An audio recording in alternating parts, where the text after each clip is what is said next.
નમસ્કાર મિત્રો, સ્વાગત છે અમારી ગુજરાતી યુટ્યુબ ચેનલ પર મિત્રો. ભરતીની ચેનલ પર મિત્રો ફરીવાર એક ભરતી વિશે વાત કરવામાં આવતી મિત્રો.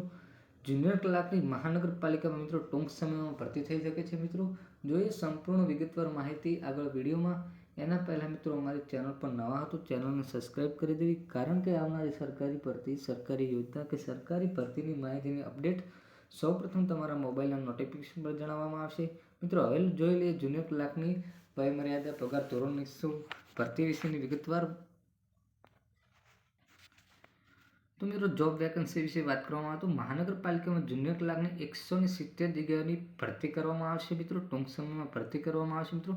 ગાંધીનગર મહાનગરપાલિકામાં આઉટસોર્સિંગ કર્મચારીના સ્થાન હવે નિયમિત ભરતી કરીને કાયમી કર્મચારીની નિમણૂક આપવા માટે કરવામાં આવેલી કવાયત પગલે મહાનગરપાલિકાના જુનિયર ક્લાર્કની 170 જગ્યાઓની ભરતી માટે પ્રક્રિયા હાથ ધરવામાં આવી છે. આ ભરતી ગૌણ સેવા પસંદગી મંડળ દ્વારા લેવામાં આવશે મિત્રો. ગૌણ સેવા પસંદગી મંડળ દ્વારા રાજ્યના સરકારના વિવિધ કચેરીઓ વર્ગ 3ના જે 4304 જગ્યાઓ પર ભરતી માટે પ્રક્રિયા હાથ ધરવામાં આવી છે. આ ભરતીમાં કુલ 37 કચેરીઓ ખાલી પડેલી જગ્યાઓ પર જુનિયર ક્લાર્કની 2018 જગ્યાઓ ભરતી પર કરવામાં આવી છે. આ પૈકી ગાંધીનગર મહાનગરપાલિકામાં 170 જુનિયર ક્લાર્કની પણ ભરતી કરાશે.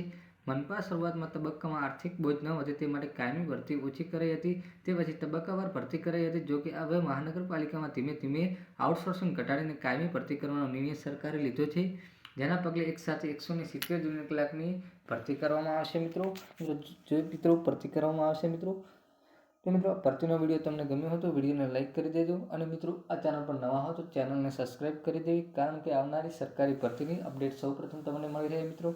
જય હિન્દ, જય ભારત.